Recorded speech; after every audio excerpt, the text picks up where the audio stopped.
তো বাপ মা যদি সন্তানকে তদবির না করে সন্তান সন্তানের মতো হবে? হবে না। প্রত্যেকটা জিনিসের বাবা নিয়ম আছে। আমার রাসূলুল্লাহ বললে, ও আমার আল্লাহর বান্দারা, ও আমার উম্মত উম্মাতানেরা, তোমরা যোহরের নামাজ পড়ো আর আল্লাহ পাক রব্বে কায়নাত তোমাদের রুজিতে বরকত দেবে। আমি রাসূলুল্লাহ তোমাদেরকে বন্টন করে দেব। আল্লাহর নবী জানিয়ে দিলেন আল্লাহই দিবে, কিন্তু বন্টনকারী আমি বন্টন করব, অসুবিধা নাই। নাম্বার 3, আল্লাহর নবী বললেন, বান্দারা আল্লাহর শোনো শোনো তোমরা। বলে কি হলো? বলে তোমরা যে চাইবা কার কাছে একবার লক্ষ্য করে দেখুন না কেন আমার আল্লাহ পাক রব্বে কায়নাত জাল্লা জালালুহু ওয়া আম্মা নাওয়ালুহুর নবী মুস্তাফা আমার জানিয়ে দিলে, তোমরা যখন আসরের নামাজটা আদায় করো, আসরের নামাজ আল্লাহু আকবার বলে দাঁড়িয়ে যাও, ওই সময়তে আমার রাসূলুল্লাহ জানিয়ে দিলেন তোমাদের জন্য একটা হাদিস রয়েছে, বলে কি মান তারাকা সালাতাল আসরি মুতাআম্মিদান ফাকাদ কাফারা। আল্লাহর নবী বলে, বান্দারে আল্লাহর শুনে নাও শুনে নাও, তোমাদের জন্য আমি বড় খবর দিয়ে গেলাম, আসরের নামাজ জেনে বুঝে যদি কাজা করে দাও তোমরা অন্যায়কারী জুলুমকারী হয়ে গেলে। কিন্তু লেখা আছে ফাকাদ কাফারা। এবার আপনি যদি মানে করে নেন কাফের হয়ে যাবে। এর জন্য ডক্টর মুজাফফর মহসিন বাংলাদেশ থেকে ফতোয়া দিয়ে দিল। বলে কি দিল জানেন? বলে ফতোয়া দিল যারা নামাজ পড়ে না এরা হলো কাফির, এরা হলো কাফির, এদের জানাজাও হবে না, এদের জানাজা হবে না, এদের কাফন হবে না, এদেরকে আপনার দাফন করতে হবে না, খুঁড়ে আপনার যেন পুঁতে দিতে হবে। ডক্টর মুজাফফর বিন মহসিন আহলে হাদিসের মৌলানা ফতোয়া দিয়ে দিয়েছে অলরেডি, যারা নামাজ পড়ে না তারা কাফির, বেঈমান। আচ্ছা বলেন তো দেখি, ওদের মধ্যে সবাই নামাজ পড়ে? তাহলে ওরা তো কাফের নাকি?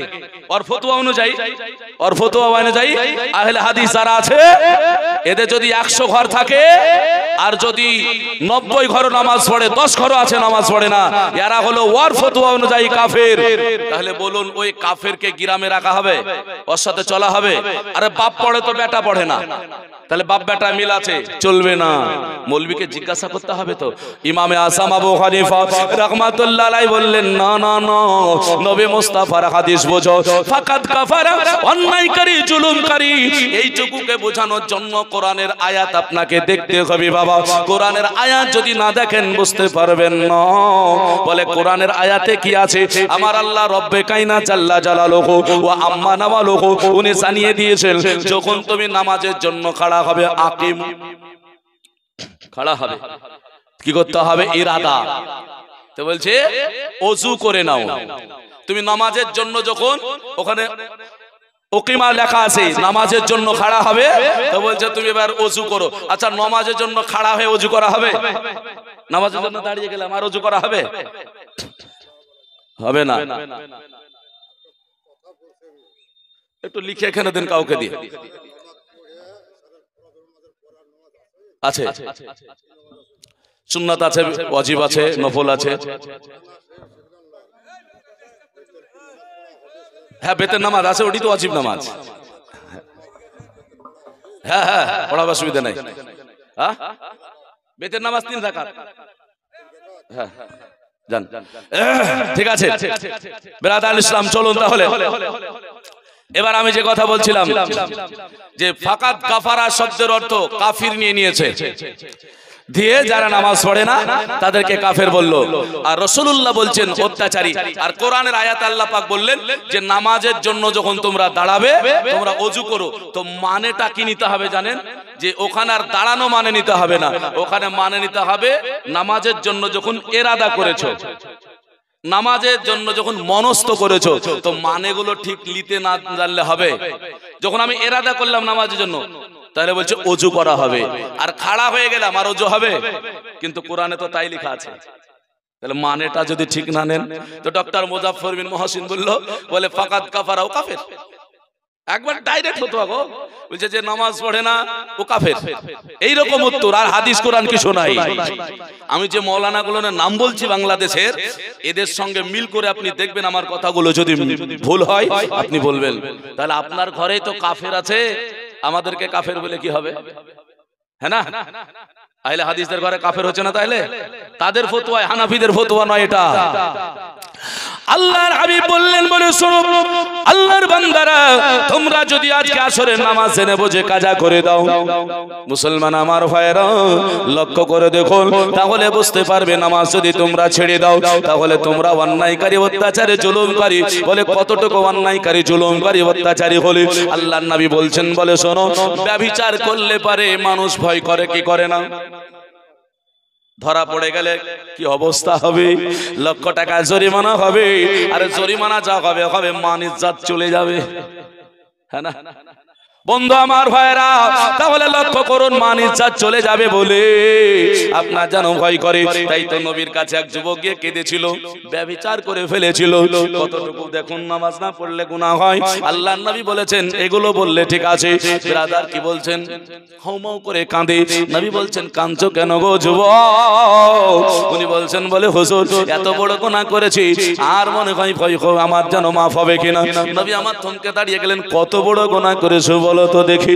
যুবকের কান্না শুনে নবী আমার থমকে দাঁড়িয়ে গিয়ে মনে করেছিলেন বিরাট আকারের গুনাহ করে ফেলেছে। আল্লাহর নবী বলছেন, বলে কি গুনাহ করেছো? উনি বলছেন, হুজুর আমি তো অবিবাহিতা, ব্যভিচার করে ফেলেছি, আমার দ্বারা ব্যভিচার হয়ে গিয়েছে।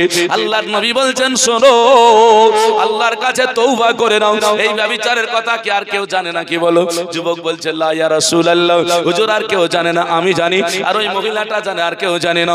নবী বললেন, খবরদার, না না, এই কথার দ্বিতীয় কাউকে বলো না, আর দ্বিতীয়বার জেনাতে যেও না, ব্যভিচারী করো না, আল্লাহর কাছে তওবা করে নাও। গোপন গুনাহ থাকলে আল্লাহ গোপনে তোমাকে মাফ করে জান্নাতে দিয়ে দিতে পারে। গোপন গুনাহ কারো সামনে প্রকাশ করবেন না। কোনদিন যদি কোনো গুনাহ করেছেন প্রকাশ করবেন না।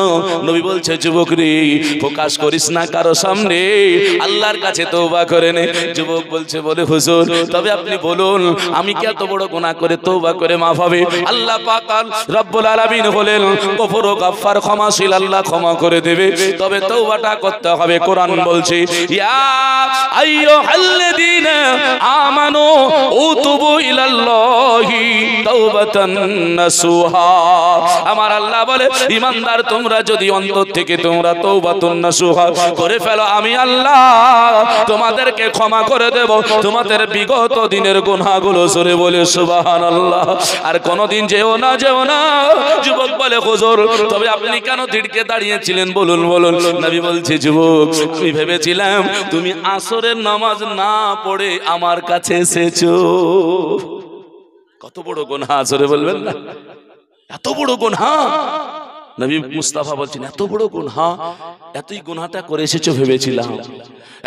দুনিয়ার মানুষেরা লক্ষ্য করুন, তাহলে গুনাহ থেকে বাঁচতে হলে আমাদেরকে চিন্তা করতে হয় কি করতে হবে। আল্লাহর নবী বললেন, নামাজ যদি না পড়ো তার চাইতে বড় গুনাহ তোমার জন্য হয়। তোমরা ভেবে দেখোনি, তোমরা বুঝে দেখোনি, এর জন্য আমরা সর্বদা ভাববো, চিন্তা নিয়ে আসবো মাথায় গো, আমাদের দ্বারাই না হয়। এর জন্য ইমাম আযম আবু হানিফা রাহমাতুল্লাহ আলাইহি বললেন, নামাজ না পড়লে কাফির হয় না, নামাজ না পড়লে বেঈমান হয়ে যায় না, ঈমান থাকে। তবে যে ইবাদত আল্লাহর করে না, আমল করে না, তার সাজা আল্লাহ পাকের কাছে তাকে পেতেই হবে। কিয়ামতের ময়দানে প্রথম প্রশ্ন নামাজ সম্পর্কে হবে, সেই দিন ফেঁসে যাবেন মুসলমান আমার ভাইরা। এর জন্য আপনাকে নামাজে আসতেই হবে, নামাজ পড়তেই হবে, আল্লাহকে সিজদা করতেই হবে। বাবা আপনি চলে যান 4 নম্বরে, নামাজের মধ্যে কি কি পাওয়া যায় সেগুলো বললাম। তাহলে 1 নাম্বার আপনার যেন সিকিউরিটি গার্ড, চেহারা ভালো থাকে। 2 নাম্বার রুজি রোজগারে ভালো থাকে আপনার। 3 নাম্বার নবী মুস্তাফারও বললেন, 4 নাম্বারের আগে বলে দিয়েছে আল্লাহর নবী আর একটা হাদিস দিয়েছেন, আর রুকবা মানে হলো গর্দান। এই গর্দানের লতিকে বলা হয়েছে। আপনি ডাক্তারকে জিজ্ঞাসা করবেন, যারা সায়েন্স পড়েছে তারা আপনার যেন বলতে পারবে। আমাদের আপনার যেন মানতিক বলতেছে, আমাদের আপনার কি বলে ফিকা বলতেছে। আপনার জন্য এই জায়গাটা হলো, আপনার কেউকে যদি আঘাত করে ওই ছেলেটা মারা যায়, এই জায়গাটা আপনার জন্য একটা রোগ আছে, এটাকে বলা হয় রুকবা। এই গর্দানের লতাটা যদি কেটে যায় তাহলে পরে আপনার যেন হাত পা সব অবশ হয়ে যায়। আল্লাহর নবী বললেন, আসরের নামাজটা তুমি যদি পড়ো আল্লাহ তোমার ঘাড়ের লতি ভালো রাখবে। শুধু তাই নয়, এমন রোগ আল্লাহ দেবে না যেই রোগে আল্লাহকে ডাকা অসম্ভব হয়ে যায়। এত বড় রোগ থেকে মুক্তি পাওয়ার জন্য আসরের নামাজটা বাবা আদায় করতে হবে। সমস্যা হলো রোগ হলে ডাক্তার দেখায়, রোগ হলে পর আমরা ডক্টরের কাছে যাই, আজকে হাজার হাজার লক্ষ লক্ষ টাকা খরচ করে দিই, কিন্তু আল্লাহর ইবাদত মসজিদে আমরা করতে যাই না। সমস্যা এখানে বাবা, এর জন্য না আল্লাহর ইবাদতে ফিরে আসুন। নাম্বার 4 মানুষ আমরা চাই মরণটা যেন ঈমানি হালাতে হয়। ঈমান নিয়ে যেন কবরে যেতে পারি না, কি বলছেন? ঈমান নিয়ে কবরে যাওয়ার জন্য আপনারা সবাই চেষ্টা চালিয়ে যাচ্ছেন। শেষ মুহূর্তে মরণের সময় আমাদেরকে কিভাবে মরতে হবে ঈমান নিয়ে যেতে হবে। কিন্তু আল্লাহর হাবিব বললেন শোনো, তাই যদি তোমাদের ধারণা থাকে, তোমাদের চিন্তা চেতনা যদি থাকে, যদি মরণে তোমরা ভালাই হতে চাও, কল্যাণ পেতে চাও, তাহলে তোমরা এগিয়ে এসো মাগরিবের নামাজের জন্য। আল্লাহর নবী মুস্তাফা আমার জানিয়ে দিয়েছে, মাগরিবের নামাজ যদি তুমি কন্টিনিউ পড়ে যাও রে, আল্লাহর হাবিব জানিয়ে দিলেন আল মাউতু ইলাল আখির কাল্লিসানি লা ইলাহা ইল্লাল্লাহু মুহাম্মাদুর রাসূলুল্লাহ সাল্লাল্লাহু আলাইহি সাল্লাম বলছে, তুমি যদি আজকে এক এক করে করে যদি মাগরিবের নামাজটা তোমার মধ্যে কন্টিনিউ থেকে যায়, আমার আল্লাহ রাব্বুল আলামিন তোমার মরণের সময়তে, ইন্তেকালের সময় তোমার জবান দিয়ে আল্লাহর নবীর কালেমা সারি বানায়া দেবে। আল্লাহর হাবিব জানিয়ে দিয়েছে, কোন মানুষ যখন ইন্তেকাল করবে এই সময় চলে আসে, তোমরা যখন পৌঁছিয়ে যাবে রে, সেই সময় কালেমার তালকিনটা বেশি করে দিও। যদি কথা না বের হয় ভালো করে সূরা ইয়াসিন পড়িও, আর একজন পাশে বসে বসে তাকে কালেমা শোনাইও। জোরে বলি। মানুষ যখন শেষ প্রান্তে চলে আসে কোরআন পড়তে হবে। সূরা ইয়াসিন পড়লে কি হবে? শয়তানের ওয়াসওয়াসা থেকে, মরণের সময় শয়তানের ওয়াসওয়াসা আছে, শয়তান ধোঁকা দেয়, তো বলছে সূরা ইয়াসিন পড়ো, শয়তান পালিয়ে যাবে। আর কালেমা ওকে শোনাও, যদি কথা না বের হয় তাহলে কি হবে? কালেমাটা শুনলেও ভিতরে অন্তত কালেমা জপতে পারবে। এটা তবে ভাই আফসোস, মানুষ মরে গেলে কোরআন পড়াটা তুলে দিলেন আপনারা। তুলে দিচ্ছে না, বলে পড়া হবে না গো। যে নিজের আমল করে গেল না, ওর জন্য আবার কি করতে হবে? নিজের আমল করতে পারেনি আর কোরআন ওর জন্য পড়ে কি হবে? বাপ। আচ্ছা আপনি মনে করেন তারা কি কবর জিয়ারতের পক্ষে? আজকে মারা গেল চকিতে, ধরেন ঘরে, ভালো করে বুঝেন আমার কথাটা, 5 নাম্বারটায় চলে যাব। চকিতে, বাড়িতে, ঘরে মারা গেল একজন ব্যক্তি, ওনাকে আমরা কি করি? ওখান থেকে বের করে সবাইকে দেখানোর সুযোগ করে দেওয়ার জন্য একটা চকিতে বাইরে বের করে দিই, নাকি বলেন? এবার ধরেন ওই চকির সাইডে বসে, এরকম চেয়ারে হোক কিংবা সাইডে, মা বোনেরা, কোনো ভাই বাপসিরা কোরআন তেলাওয়াত করে, করে না? করে না? করে। এই কোরআন তেলাওয়াতটা আপনি কোন হিসাবে হারাম বলছেন? এক, হয়তো দুর্গন্ধ বের হবে ওখানে, তাহলে বলতে পারেন আপনি যে একটু দূরে পড়ুন, তাহলে হারাম তো বলতে পারেন না, পড়া না সাইজ তো বলতে পারেন না, কারণ মানুষ মারা গেলে তার দুর্গন্ধ হতেই পারে, পায়খানা পেশাব অনেক কিছু হয়ে যায়, হতেই পারে, আপনি সেই সিস্টেমটা বলতে পারেন, তাহলে দূরে পড়ুন, তাহলে হারাম বলতে পারেন। 1 নম্বর।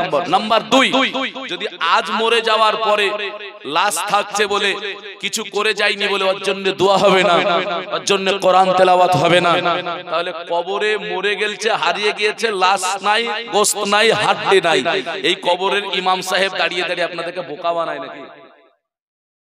ওখানে কি পড়ে? কবরের কাছে গিয়ে বোকা বানায়। আপনাদেরকে বলে না সূরা ফাতিহা পড়েন, সূরা ইখলাস পড়েন, দরুদ শরীফ পড়েন, বলে না? সূরা ফাতিহাটা কোরআন নাই, সূরা ইখলাস কোরআন নাই, তাহলে টাটকা কোরআন পড়া হলো না। আর যিনি মরে হারিয়ে গিয়েছেন, যার কোনো অস্তিত্ব নাই কবরে, এটা কবর বলে জানি অমুকের, ওই কবরের গোড়ায় দাঁড়িয়ে দাঁড়িয়ে কোরআন জায়েজ হলো, আর টাটকা মানুষের জন্য জায়েজ নাই। হাই হাই হাই হাই, কি বুঝ আমাদের মধ্যে এসে গিয়েছে।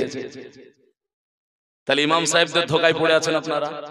ইমাম সাহেবরা ভোগা দিয়ে আমাদেরকে কবর জিয়ারত করে লাই। মানুষ মরে গেল তো শেষ করে দেন, অসুবিধা কোথায়? না, মানুষ মরে গেলে ওকে শেষ করে দিয়ে গরুর মতো পুঁতে দিয়ে না। ব্রাদার ইসলাম, ওকে যেমন দুনিয়ায় ছিল সেবা যত্ন করে কবর দেন, তার জন্য মাগফিরাতের দোয়া করেন, কিন্তু ওখানে হবে না জালসায় 10,000 টাকা দেন। ইমাম সাহেব নাই, বক্তা সাহেব একবার হাত তুলে দিয়েছে, বলছে আল্লাহ 10,000 টাকা দিয়েছে, সাদকা করেছে, আল্লাহ আর কবর আযাবকে তুমি মাফ করে দাও। টাকা দিলে দোয়া হবে, না হলে হবে না। দোয়া হয় না। মসজিদে ইমাম সাহেবের কাছে গিয়ে বললেন মসজিদের জন্য 20,000 টাকা দিয়ে দিলাম, আব্বার জন্য দোয়া করেন। দোয়া করতে বলছেন কেন আপনি? আচ্ছা বলুন তো, দোয়া করতে বলে না বলে না? আপনি কেন দোয়া করতে বললেন? দিলেন আল্লাহ জানে না? হয়ে গেছে। কেন দোয়া করতে বলছেন? ব্রাদার ইসলাম দোয়া বাবা হয়, তাহলে টাকা দিলে দোয়া হবে না, শুধু হবে না। এটা আবার কেমন সিস্টেম বাবা? এর জন্য বলি গো, মানুষ মরে গেলে আপনারা যেন শেষ করে দিয়েন না। আহলে সুন্নাত আল জামাত বলে মানুষ মরে গেলে যেমন তার কবরে প্রশ্ন হয়, যেমন তাকে উত্তর দিতে হয়, অনুরূপ ভাবে তার সাহায্যের জন্য তোমরা মাগফিরাতের জন্য কোরআন তেলাওয়াত করতে পারো, সাদকা করতে পারো, তার জন্য আল্লাহর কাছে মুনাজাত করতে পারো, আল্লাহর কাছে কাঁদতে পারো। যদি দোয়া হারাম হয় মরে যাওয়ার পরে, কোরআন তাহলে মিথ্যা হয়ে যাবে। ওই কোরআনের আয়াত শুনুন, বুঝতে পারবেন। আমি এতক্ষণ পর্যন্ত বানিয়ে কথা বলিনি, কোরআন হাদিসকে সামনে রেখে কথা বলেছি। কোরআনকে জিজ্ঞাসা করি, কোরআন তুমি বলো, বলে মাগফিরাতের কোন দোয়া আছে কি নাই? কোরআন বলে ফলো করো, দেখে নাও। কোরআন শরীফে আল্লাহ পাক বললেন রব্বির হামহুমা কামা রব্বায়ানি সগীর। আমার মৌলভী সাহেবেরা, ইমাম সাহেবেরা, বক্তা সাহেবেরা শিখিয়েছে কোরআনের আয়াত আল্লাহ তাবারক ওয়া তাআলা বলেছে, বলে কোন বাপ যদি মারা যায়, কোন সন্তান যদি মারা যায়, আর যে কি বলে মা যদি মারা যায়, আর সন্তানটা যদি দোয়া করে রব্বির হামহুমা কামা রব্বায়ানি সগীরা বলে, আল্লাহ কথা দিয়েছে ওর বাবা মার কবরে খেলনা দোলনা স্বরূপ আমি আল্লাহ তাকে রেখে দিই, তার কবরের আযাবকে আমি আল্লাহ মাফ করে দিই। আল্লাহ বলছেন, আমি নয়। বলছে রব্বির হামহুমা কামা রব্বায়ানি সগীরা বলে দোয়া করো। সন্তানকে দোয়া করতে বলেছেন, তাহলে বোঝা গেল দোয়া আছে। এবার যার সন্তান জানে না, বুঝে না, তাকে শিখান। আর সন্তান যদি দোয়া করতে বলে অসুবিধা নাই, দোয়া করুন। সারা বিশ্বের মুমিন মুসলমানের জন্য দোয়া হয়, নাকি বলেন? আল্লাহুম্মা গফিরলি ওয়া লিওয়ালিদাইয়া, আল্লাহর কাছে বলছে আল্লাহ তুমি ক্ষমা করো। আচ্ছা জানাজাতে গিয়েও তো দোয়া হয়। জানাজাতে কি দোয়া হয় জানেন? ওখানে বিরাট দোয়া। এই দোয়া সবাই পড়ে, সবাই পড়েন। সবাই কি পড়েন জানেন? এটা কি কেউ পড়ে না? কেউ ইমামের পিছনে সূরা জানাজাতে সূরা ফাতিহা পড়ে, আমরা হানাফি যারা তারা পড়ি না, নাকি বলেন? কিন্তু সূরা ফাতিহা যারা পড়ছেন তারাও পড়ছেন, আমরাও পড়ছি। একটা দোয়া সবাই পড়ে, কি? আল্লাহুম্মা গফিরলি হাইয়িনা মাইতিনা শাহিদিনা গায়বিনা সগীরিনা কাবিরিনা যাকারিনা। পড়ি না? পড়ি না? এটা লাগবেই। বলছে বড় মানুষের জন্য, এটা সাবালকের জন্য লাগবেই। এটা কি লেখা আছে? আল্লাহুম্মা গফিরলি, আয় আল্লাহ তুমি ক্ষমা করো। মৃত ব্যক্তির জন্য প্রথম দোয়া হচ্ছে, যারা মারা যায় তাদের প্রথম দোয়া কে করছে? ইমাম সাহেব আর পিছনে যতগুলো লোক জানাজায় আছে। আল্লাহুম্মা গফিরলি, আল্লাহ তুমি ক্ষমা করো। কার জন্য? হাইয়িনা, প্রথম দোয়া হলো যারা জীবিত আছে। মাইতিনা, যারা মারা গিয়েছে। প্রথম দোয়াটা হয়ে গেল যারা জীবিত আছে, আল্লাহুম্মা গফিরলি ক্ষমা করে দাও। যারা জীবিত আছে, মাইতিনা যারা মারা গিয়েছে। শাহিদিনা, এবার খাস করে দোয়া হচ্ছে, বলে যারা জানাজায় উপস্থিত হয়েছে। অগায়বিনা, বলছে যারা আসতে পারেনি। দোয়া কারোর জন্য খালি থাকছে? নির্দিষ্ট নির্দিষ্ট করে দোয়া। প্রথম জীবিত, তারপরে মৃত, তারপরে যারা হাজির, তারপরে যারা গায়ব। সগীরিনা, যারা ছোট আছে আল্লাহ তাদেরকে ক্ষমা করো। কাবিরিনা, যারা বড় আল্লাহ তাদেরকেও ক্ষমা করো। যাকারিনা, খাস করে নির্দিষ্ট করে করে দোয়া হচ্ছে যাকারিনা, আল্লাহ পুরুষদেরকে ক্ষমা করো। ওয়া উনসানা, আল্লাহ তুমি মহিলাদেরকেও ক্ষমা করো।